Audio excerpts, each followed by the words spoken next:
Hello and a very warm welcome to Game On. It's time for Asia Cup 2023. The battle lines have been drawn and 6 teams will fight it out to be crowned the best in Asia. The tournament begins in an hour from now when the #1 ranked ODI team, Pakistan, will face first-timers Nepal at the Multan Cricket Stadium. This Asia Cup is special. It will be a dress rehearsal for the ODI World Cup starting from the 5th of October. So what can we expect from today's match? Can Nepal spring an upset? Then when it comes to India and Pakistan, which is the more settled team going into this tournament, who are the top performers from Nepal? We'll discuss all of that with Jamie Alter. He knows all the players in the Nepal team. This is when playing Dream 11 for every live game possible, of every cricket tournament, of every cricket league in the world over the last year will help him and us. We also have Chetan Nirula who joins us. Well, I don't know if he's into playing Dream 11, but he's been spot on at times with predictions and is likely playing 11, though he still cannot figure out whether Ishan Kishan will be in the middle order or will open for India come September 2nd. But guys, thank you so much for taking the time out. I'm excited about the Asia Cup and I'm sure you guys are as well. Shaheen, Naseem, Haris, Rauf, do you see Nepal batters surviving their onslaught? Jamie? We all love an underdog story, and as good as Nepal have been in getting here, and by here I mean the Asia Cup, 5 years after attaining one-day status, it's going to be very, very tough because you're facing Pakistan, and you just mentioned Afridi, Rauf, Naseem Shah. If these 3 guys don't get you, Shadab Khan is around the corner. They've added Mohammad Nawaz. So it's clearly a very, very dominant pace bowling attack. I'm very keen to see at the toss, whichever captain wins, what they choose to do, because you have #1 taking on #15. Chetan has already said, several times across platforms that he sees Pakistan as the strongest team. I'm on the same page. So from that lens, it's a monumentous day, I would say, for Nepal cricket. The players, the system. You've been there, Meha, when they inaugurated that world-class stadium in Kathmandu, when MS Dhoni landed in a helicopter. So from that aspect, this is big because now they're going to be consistently playing against bigger teams. Unfortunately, they're in a pool, thanks to the host broadcasters, where it's India and Pakistan. I just think it's David versus Goliath from all angles, and impossible for Nepal to beat Pakistan. What has been nice to see is the rise of Nepal cricket, Chetan. To think that they actually got the ODI status in 2018, to already be here for the Asia Cup, to have qualified, have beaten teams like UAE, Hong Kong, who've been part of previous Asia Cup campaigns. I think it's a huge moment for Nepal to be here. Absolutely, Meha. And, following what Nepal cricket fans have been saying on Twitter, on social media, I mean, they were the most worried, when India and Pakistan were not able to figure out how to go about hosting this Asia Cup, whether it would happen in Pakistan, whether it would happen in Sri Lanka or the UAE, or whether it would happen at all. I mean, there was a point where Pakistan was thinking of pulling out of the Asia Cup and India was thinking of going ahead with a 4-team event or a 5-team event. So it was the Nepalese fans who were most worried that, they would miss their chance to play against the likes of Pakistan and India, play against the likes of Virat Kohli and Babar Azam. So it's a huge day for Nepal, obviously. Congratulations to them. And like you said, I mean, they have only recently got their ODI status. The craze for cricket in Nepal is something very, very different to behold. And it's almost an offshoot of the craze that we see in India, in Pakistan, in Sri Lanka, in Bangladesh. So they complete this family of Southeast Asian cricket countries, cricket mad countries, I should say. So yeah, a huge day for Nepal. And while they probably will not be able to challenge Pakistan or India to a great extent, but here's hoping that this experience will help them grow, because world cricket needs these teams to grow at a quick pace and, add more competitiveness to international cricket. Okay, let's set this game up for you then. Pakistan are one of the prime contenders to win the continental tournament this year with the best pace attack among the 6 teams and a batting lineup that boasts of 3 batters in the top 10 of ODI rankings, with captain Babar Azam topping that list. The other 2 batters are Imamul Haq at number 3 and Fakhar Zaman, who has been has been their top scorer in ODIs. He's at number 5. Now, Pakistan have also been buoyed by the statement series win over Afghanistan last week. So, with the trio of Naseem Shah, Shaheen Afridi and Haris Rauf all in top form, firing on all cylinders, the opponents Nepal will be very worried. Naseem Shah, the youngest of the lot, he's picked up 15 wickets this year in just 7 games at an excellent average of 19.46 and an economy rate of 4.78. Shaheen, who will be spearheading the pace battery, he has bagged 14 scabs in the same number of games. He finished as the leading wicket taker in the ODI series against Afghanistan with 6 wickets. Haris too has similar numbers to Shaheen, and he will be, in fact, all 3 of them will be more than a handful against the other teams. So that's about Pakistan. What about Nepal? Nepal, like we've been discussing with Jamie and Chetan, they gained ODI status in 2018 and they've already qualified for the Asia Cup, which means their growth as a cricketing nation is on the right track and is very quick. They got here by winning the 10-team ACC Men's Premier Cup ahead of teams like UAE and Hong Kong, who've been part of the previous Asia Cups. Now, 2 Kushals, they've been key to their batting. Kushal Bhurtal and Kushal Malla, they've been their top run getters this year, and expect Nepal to try hard to put a dent in Pakistan's campaign on what is a huge occasion for Nepal cricket. Now that we've talked about Nepal and how big an occasion this is for them, for Pakistan, it's not very often in the Asia Cup that they go in as outright favourites, Jamie. How big is that for them? I mean, to see this team, they're a settled team. They've already announced they're playing 11. That's how settled this team is. Yeah, settled in the sense from a Pakistan lens, right? It's not often that we can refer to Pakistan teams as settled, but being number 2 for a long time, now clinching number 1 in the ODI rankings, like we discussed yesterday, 3 very different matches. Different in the sense that I think we saw 3 different Pakistan teams in the span of 3 matches against Afghanistan. But, we're starting to see a semblance of a middle order. Mohammad Rizwan moving to 4 has been a good move. I think he's their 3rd highest run getter this year. So there are signs. And if, like the names you mentioned, Haris Rauf, Naseem Shah, Shaheen Shah Afridi, Shadab Khan, Mohammad Nawaz, even if they pick just these fast bowlers across however many matches they do play, and let's face it, we all expect them to go to the Summit Clash, that's still a very, very settled and a very, very potent Pakistan bowling a team. I would think that from a Pakistan perspective, they would have loved, had initially they been the hosts and that hybrid model not have been accepted. But again, that was always going to be on the cards. There was no way that India was going. So maybe they'll feel a little bit worried about maybe coming up against India in Sri Lanka as opposed to India in Pakistan, where if it were to happen in some parallel world, you'd have 100% backing of Pakistan fans, just like October 13th in Ahmedabad, it's going to be the other way around, right? So yes, from a Pakistan perspective, it's very rare that we can use the word settled. But if in a World Cup year, just weeks before a World Cup, there was ever a settled Pakistan team, and you don't need to go back even to 90. We all know the story of 1992, how bad that campaign started. But since then, every single World Cup, they've had some problem or the other going through.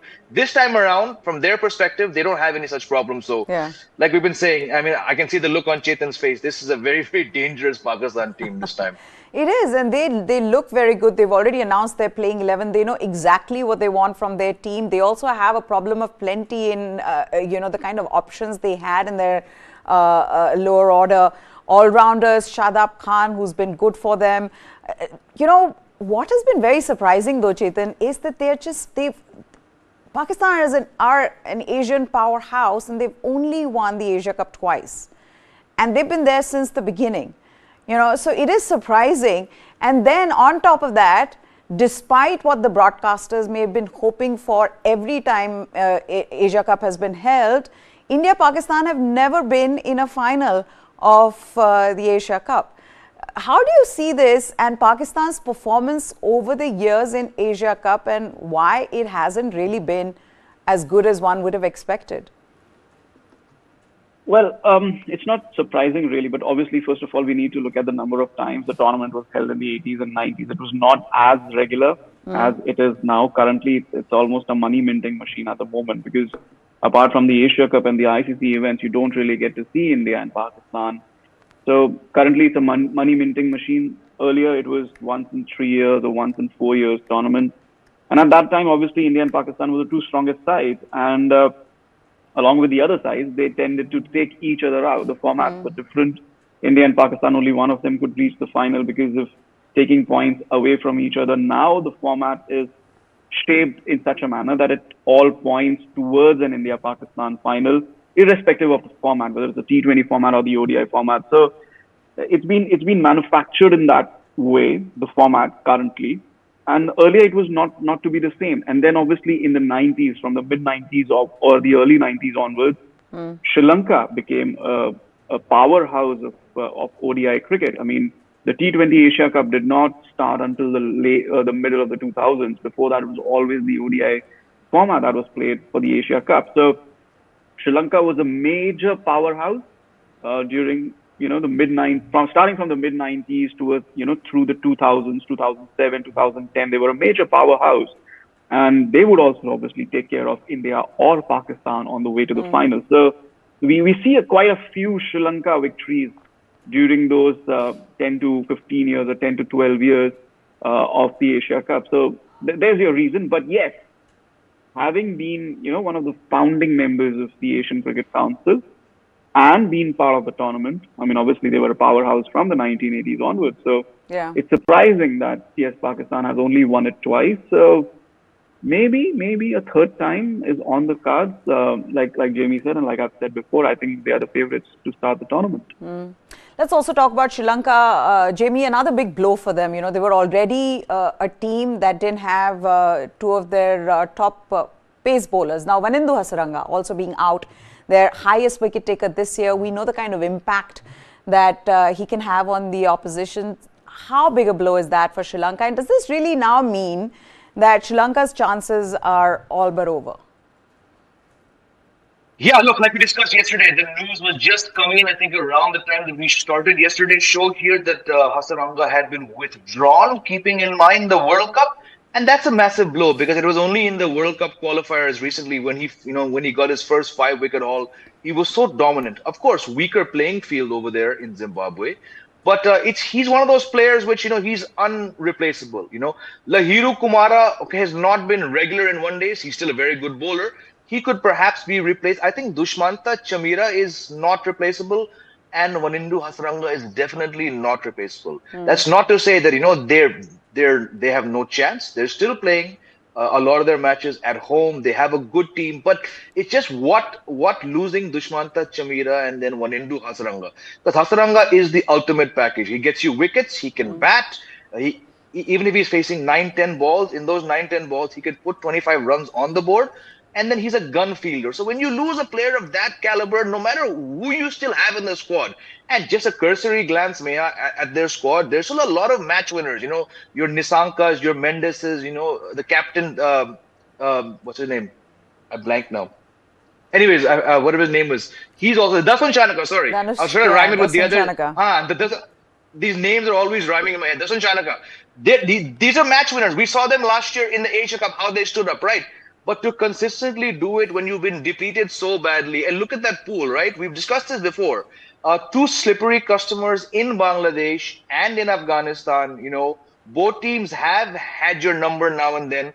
So just looking at that, any other time, like I said yesterday, I would have had them ahead of India. This India, with all their problems we've discussed. But right now, just losing, especially Dushmantha Chamira and Hasaranga, for me, India will have to blunder to not get into the final. Okay, Pakistan, the difference that one sees in this team, Chetan, is also about their belief. And a lot of credit has to be given to Babar Azam for that. I still remember there was a video from the dressing room, if you remember, there was a speech, I think, that he was giving to the team after they beat India in the T20 World Cup in 2021, where he said, look, it's not all over. There's this T20 World Cup, yes. And he says, look, it's not all over. We may have beaten India, but there's more that needs to be done. And I feel like Babar Azam's changed this team in the way they're approaching international tournaments. Do you agree? Absolutely. I think that particular victory in the 21 T20 World Cup was a major boost for them on the way, to becoming the powerhouse that they are currently. I think, and especially, it was a landmark moment in terms of his captaincy where, he could say, okay, you know what, we've done this, we've achieved something which perhaps no other Pakistan captain had achieved before him, especially in the T20 format. I mean, the ODI format, they're still waiting, but it gave them that self-belief. It gave them that confidence. I mean, you look at Pakistan, they're semi-finalists in 21, then finalists in 2022. So it's been a brilliant journey for Pakistan cricket under Babar Azam. Pakistan cricket, for the better part of what we have witnessed, it's littered with captains, because those players perhaps were not the first names on the team sheet, apart from Wasim Akram or Waqar Younis. And even during their time, it was always about politics, and something was always happening behind the scenes. With Babar Azam, he is their 4 batsmen. There's nobody better than him in that particular side. He's obviously their leader. So there's no challenge to him. And I think this is for the first time since the 80s or late 80s when Imran Khan, I really don't like those comparisons, especially the 92 comparisons, but in Imran Khan, they had a leader who could not be challenged. And this is what I see in Babar Azam. I really don't want to compare the two. But in Babar Azam also, there's a leader that, who cannot be challenged. And this is not something that you see too often in Pakistan cricket, and probably explains why they're having such a period of calmness, consistency, ascendancy, if you can say so. And but again, like I said, no comparison between Babar Azam and Imran Khan. Which is the other thing, right, Jamie? We always said, growing up when we saw India play Pakistan, we said, look, Pakistan is an unpredictable team. We don't know which side they've woken up on. And, on any given day, they can beat the best in the world. And on the other days, they can collapse for nothing. That hasn't happened with Pakistan. So you don't see that kind of unpredictability. You know that they are going to put in a very good performance.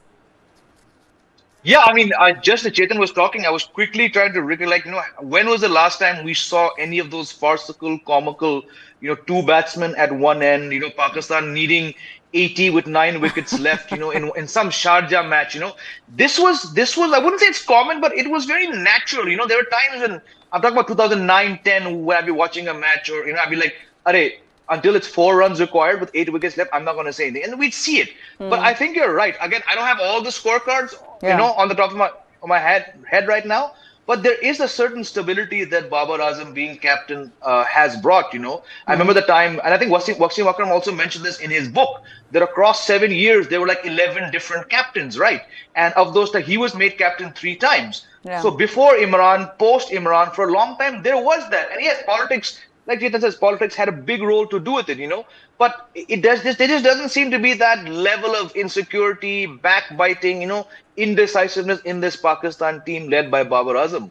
So yeah, I mean, I think he definitely, like you asked the question, he definitely has had a rather calming effect. It also comes from being one of the best batsmen going around across all 3 formats. So I think, like I said, if you want a stable Pakistan team heading into a major tournament, this is probably the most stable we've seen. I mean, I'm thinking of Yunus Khan teams, Afridi teams, Misbah teams. They always had a couple loose cannons, if I can use that term. They don't seem to have it here. This comes I miss the loose cannons, actually. They have their own space, but I think that period was also when they were not playing at home, Now going back to Pakistan, playing at home for the last 3-4 years, that's probably also a factor as well. Yeah. Yes, Chetan. Yeah, the Misbah reference is actually a very interesting one, because you had Mohammad Yusuf, who was just in a bit of a decline in his batting form. You had Yunus Khan, who was doing so well. Shahid Afridi could not decide whether he wanted to retire or keep playing.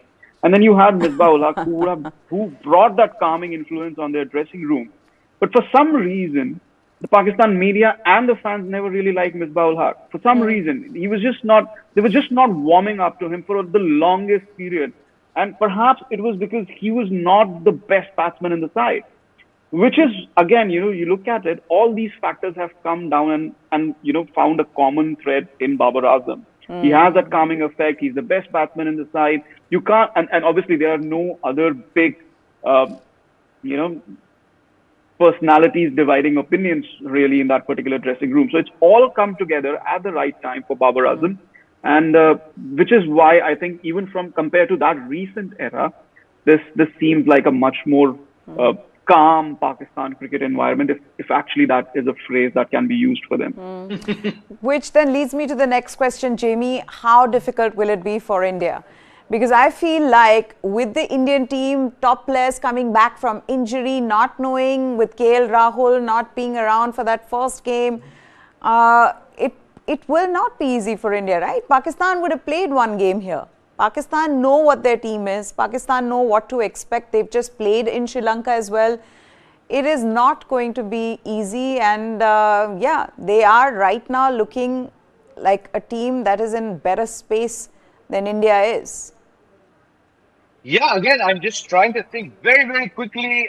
When did these two teams meet in a tournament when one team was so disheveled and the other was so sorted, right?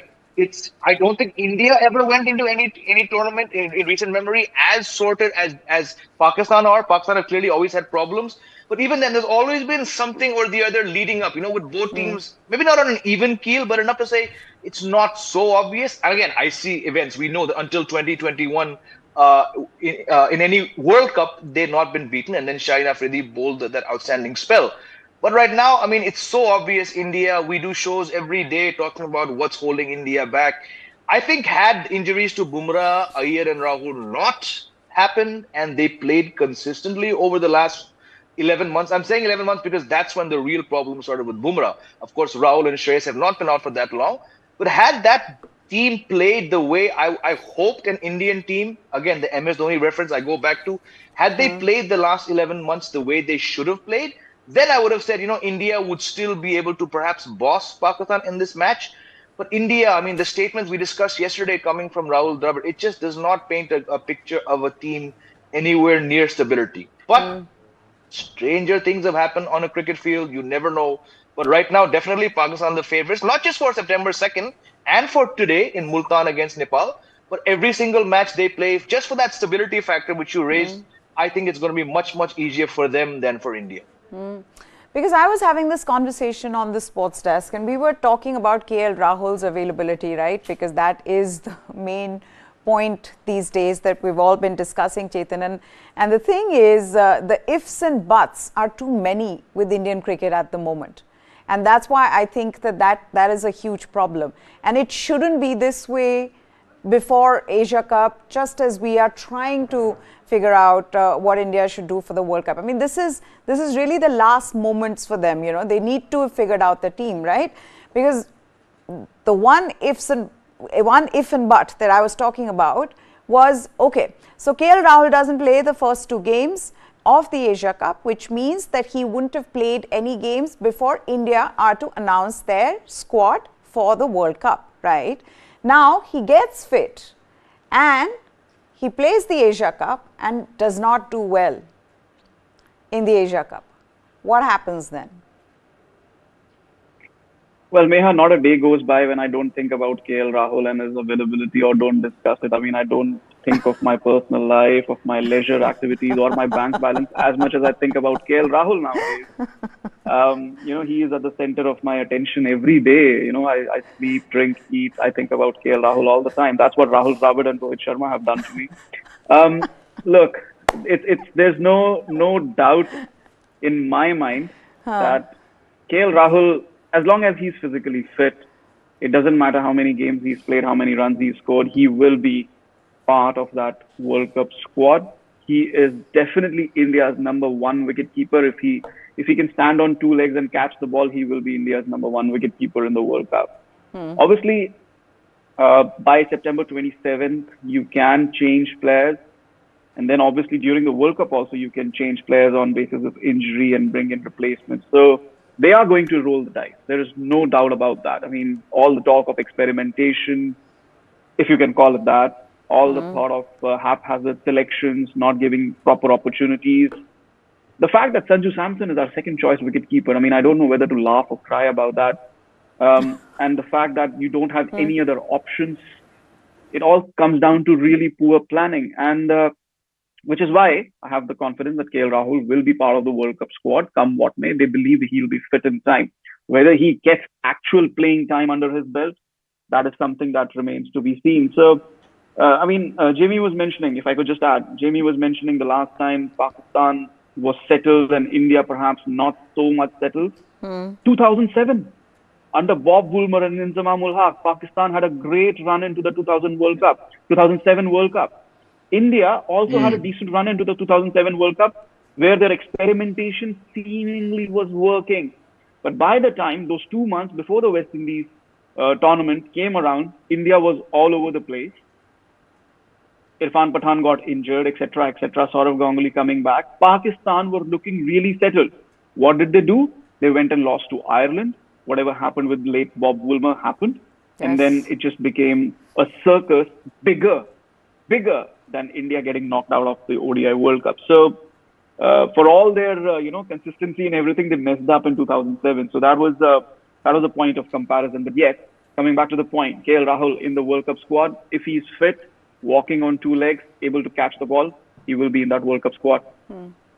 Now, a couple of things coming back to Pakistan and Nepal. One is that everybody's been talking about how Pakistan have been, or can they be? That's a question that people are asking, that are they undercooked? Is this a team that hasn't played as many ODIs as they should have in this World Cup cycle? Because I think they played 31 since 2019, Jamie. And of course, you see the other teams, they played more, teams like India.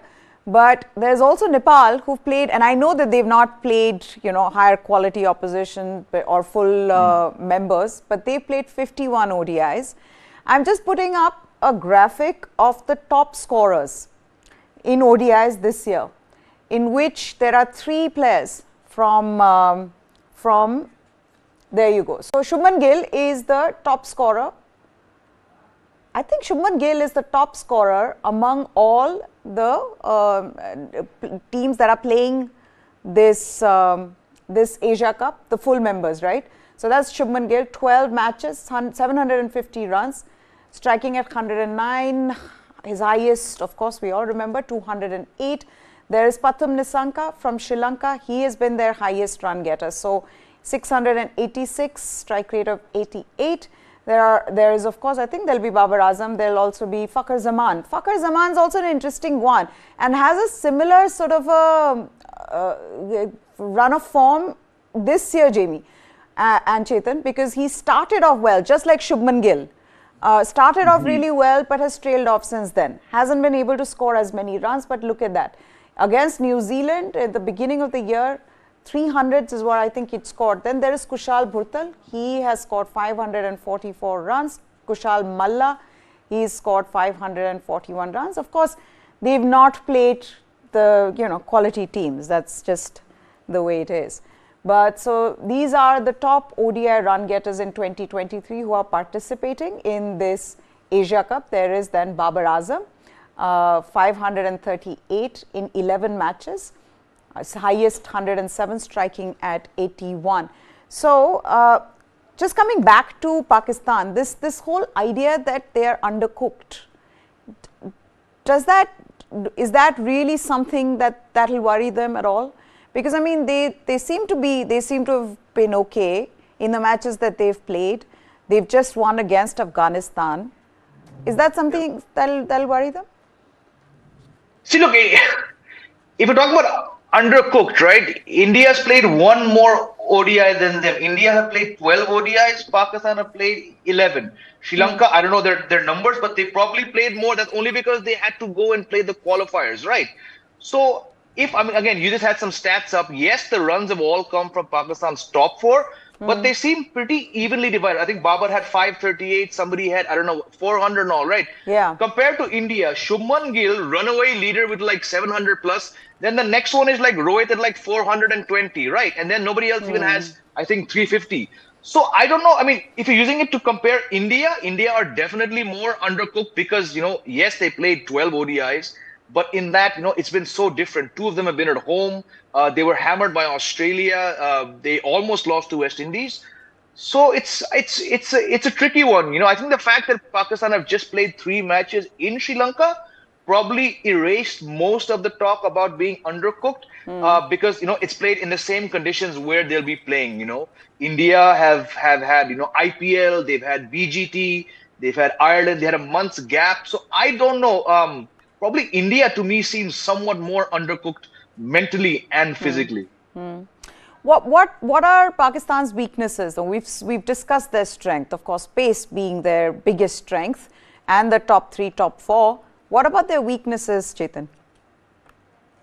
Well, definitely the batting. I mean, as we've discussed so many times, it's just dependent on the top 3 or 4 batsmen. I mean, if they don't score runs, then what happens? I mean, if they lose early wickets, if they are 50 for 3, can they recover and score 320 on the board? Put 320 on the board. That's something that's under doubt. A team like Afghanistan challenged their batting lineup thrice in 3 games, and obviously, I'm not disrespecting Afghanistan here. They have a stupendous bowling attack, but we expect Pakistan to play such bowling attacks day in and day out during the Asia Cup or in the ODI World Cup as well. So batting remains a worry. The other worry for me, obviously, is their attack too centric on Shaheen Afridi? I mean, yes, you have Harris Rauf and you have other guys chipping in with wickets and chipping in from time to time. But it just seems that if Shaheen Afridi is sometimes not able to deliver those early wickets, it can become a problem of creating inroads. And again, when you're playing teams like India or Sri Lanka, for that matter, or England or Australia during the World Cup, or even New Zealand, they are excellent players of spin. So, the great Pakistan sides have always had that one spinner who would send fear across the opposition batsman, that this is the one spinner, along with their pacers. It's been a while since Pakistan have had a spinner who, sends fear across the opposition batting ranks. It's been a while. Shaheen Afridi, yes, he's keeping on the tradition of fearsome Pakistan pace bowlers, but where is that Pakistan spinner? So I think they might be a bit lightweight in the spin department and maybe a bit too dependent on Shaheen Afridi to provide those early wickets or breakthroughs during the first 15-20 overs. So for me, these are the two weaknesses. Again, why Shaheen Afridi? Because it's not like a T20 match where you can just bowl out the first 2-3 overs when he's on a roll, when he's taking wickets. You bowl him out. You bowl those 3 overs or the 4 overs and you just dent the opposition completely. In ODI cricket, you need to hold him back. You need to hold back at least 4 overs for the depth, maybe a couple overs in the middle. So he can't bowl more than 4-5 overs in the beginning. And if he can't get those wickets in the first 10 overs, then it becomes a problem for Pakistan, especially when they don't have that fearsome spin quality from over number, say, 11, 12 until over number 30, 32. So that's a problem area for Pakistan bowling that I see. Also, the other thing, Jamie, is Shadab Khan, right? They're dependent on Shadab Khan. Like we said, spin is something that is a problem. But Shadab Khan's not been getting wickets.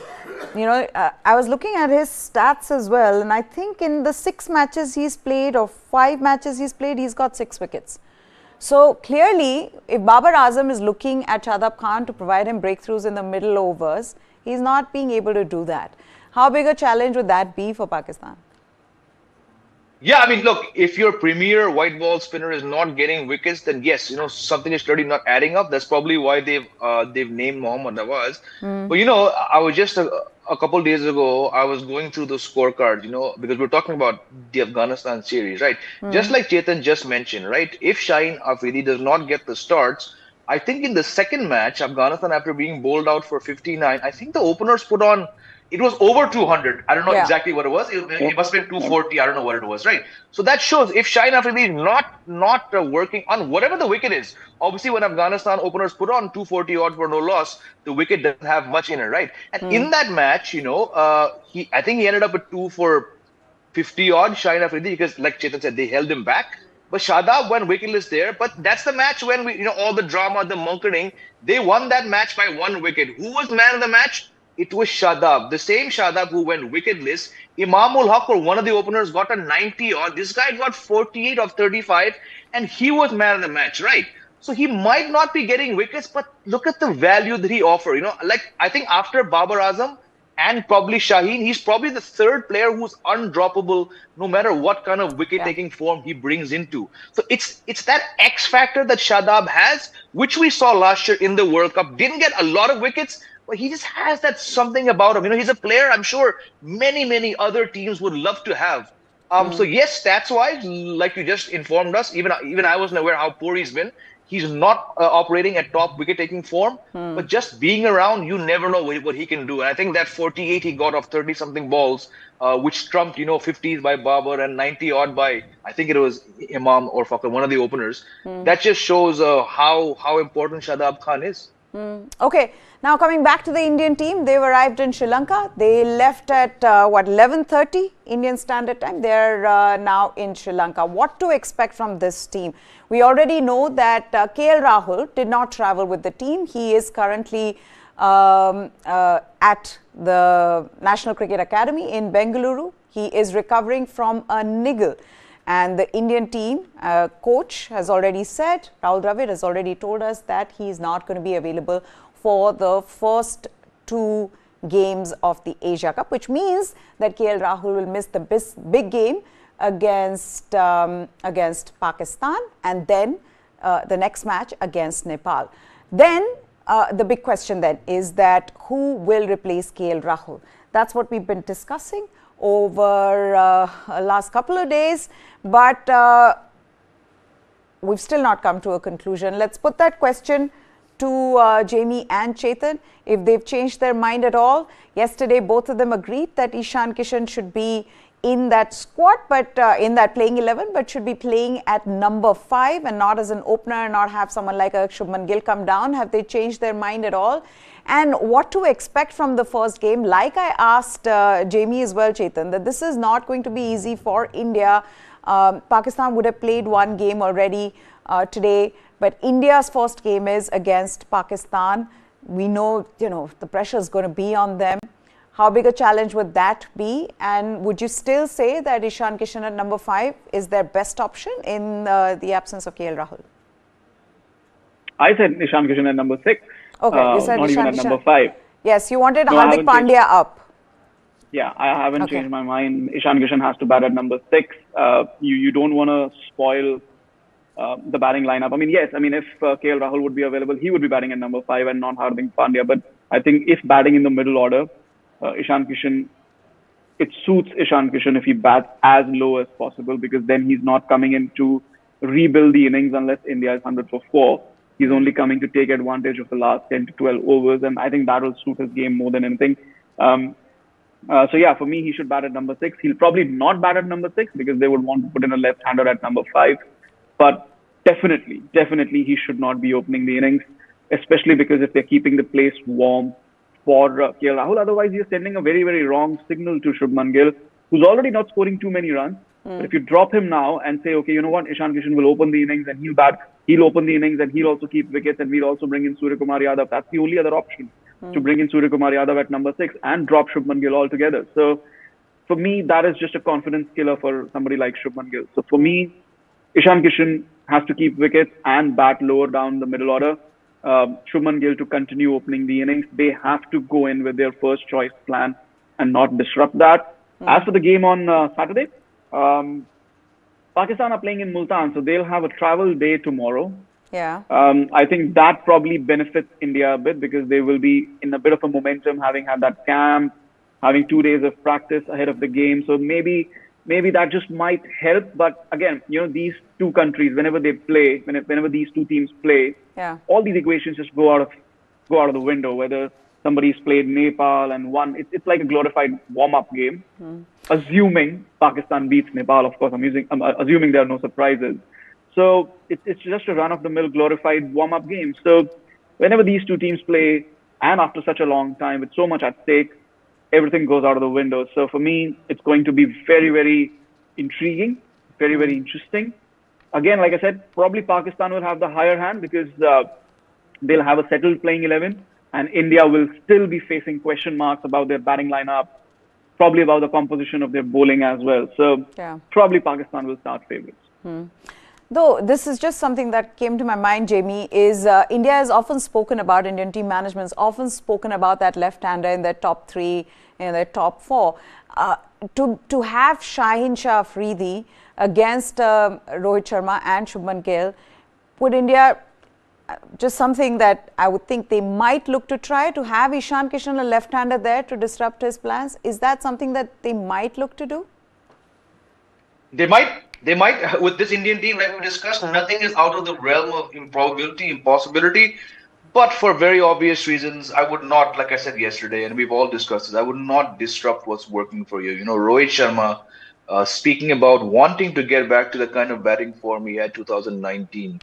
If he aspires to do that again, he has to open. Shubman Gill is India's leading run getter by, about 250 runs, 280 runs this year. You're not going to ask him, beta, aaj 4 pe khel le, right? Virat Kohli is Virat Kohli. No matter what the left-hander brings you, what he could do, it's not like Rishabh Pant was really doing things, and making such an impact when it came to white ball cricket before this, Jadeja was not making, yes, it helps in annoying captains because they change the field. But right now, with the brittleness surrounding India's preparations for the Asia Cup, for the World Cup, it's not like what Ishan Kishan is giving you is some outstanding option. Yes, it's good to have a lefty. Bat him 5, bat him 6, no higher than there. Chetan, you wanted to add to that? Yeah, I mean, look, like Jamie said, nothing's beyond this team management. So I wouldn't be surprised if they try to do that. But I would really not want to do that, because I remember after what happened in 21, Rohit Sharma, the same question was put to him. And he said, it was just one-off day and we will handle Shaheen Afridi in the next match. And when they did play him in 22, the T20 World Cup last year, they did handle him. He did not bowl the same opening spell, did not lose those wickets. Yes, it was a tight spell, but at least they did not lose those wickets, barring the wicket of perhaps KL Rahul. But again, you do not want to send out that message that, look, you have our number, that we are afraid of facing you, because they're going to play him a few times and they're also going to play him in Ahmedabad. That's the big day. So you don't want to increase Shaheen Afridi's confidence. You want to send out the message that our top order, yes, you may have gotten them out once, but we can handle you and we will handle you. But will they send out that message? Like Jamie said, anything is possible. So I would not put it against them that they put up Ishan Kishan up at top. Rohit Sharma spoke about this 2019 World Cup and he wants to get back to that mindset. I'm going to put this question to both of you.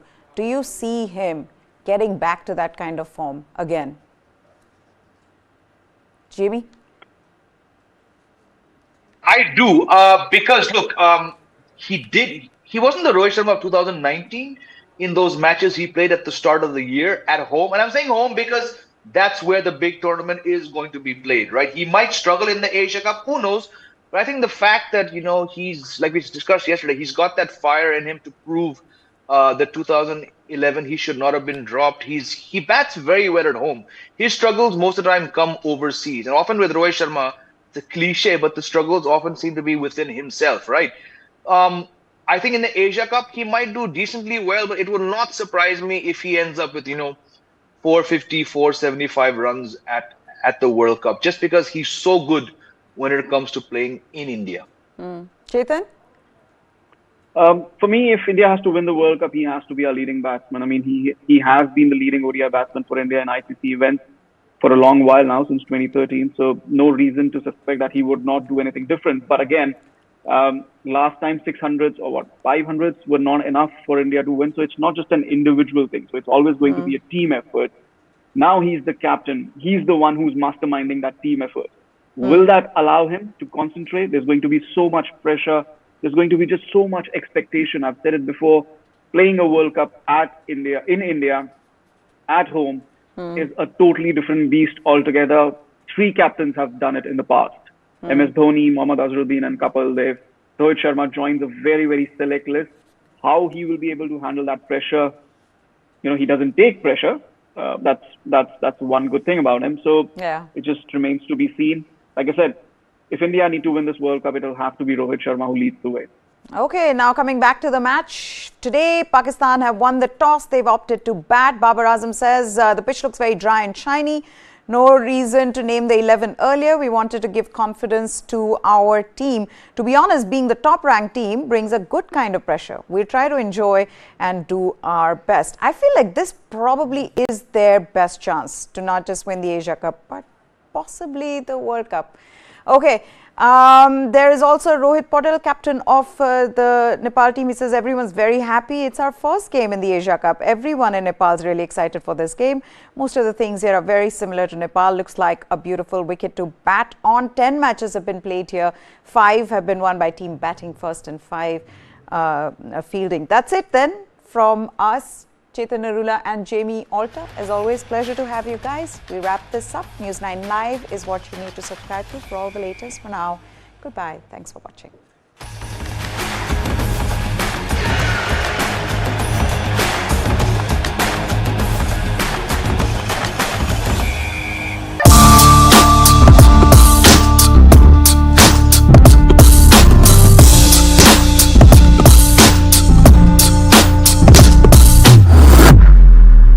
Engineering कर रहे हैं क्योंकि सभी लोग कर रहे हैं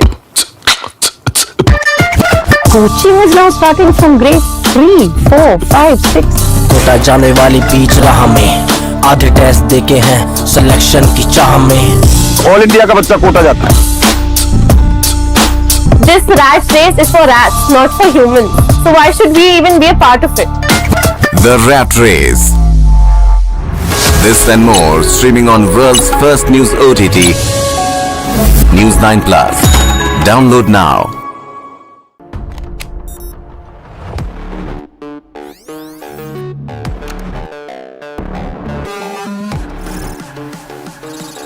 ChatGPT. It can generate codes and human-like responses through text, write stories, and do a lot more. I work in a newsroom with anchors, researchers and scriptwriters, graphic artists, producers, video editors, camera crew. But does a newsroom really need them today? All of us have to think about unique and distinctive value addition that cannot be automated or repeated or replaced by a machine. ChatGPT may kill many companies. A human has to be in the loop with an ability to control this. Dark Side of the Boom. Streaming now.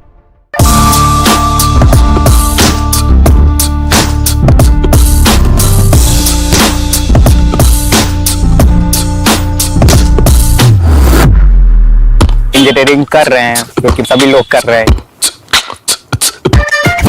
Coaching is now starting from grade 3, 4, 5, 6. Kota जाने वाली बीच राह में आधे test देके हैं selection की चाह में ऑल इंडिया का बच्चा कोटा जाता है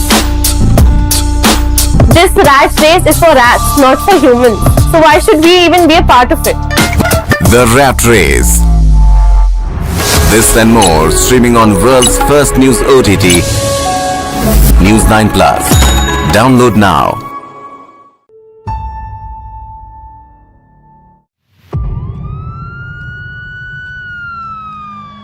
दिल्ली के महरौली में 35 टुकड़ों में अपनी गर्लफ्रेंड को आरी से काट डाला।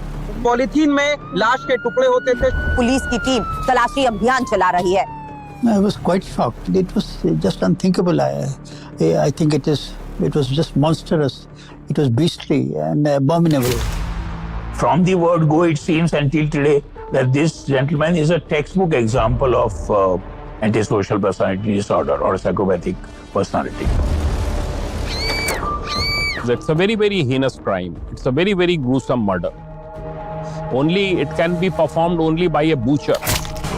You know, the whole of Delhi and NCR region woke up to this horrible news. A resident in Mehrauli had no idea that Aftab and Shraddha were shifted to one of the residential colonies. Their fate would end up like this.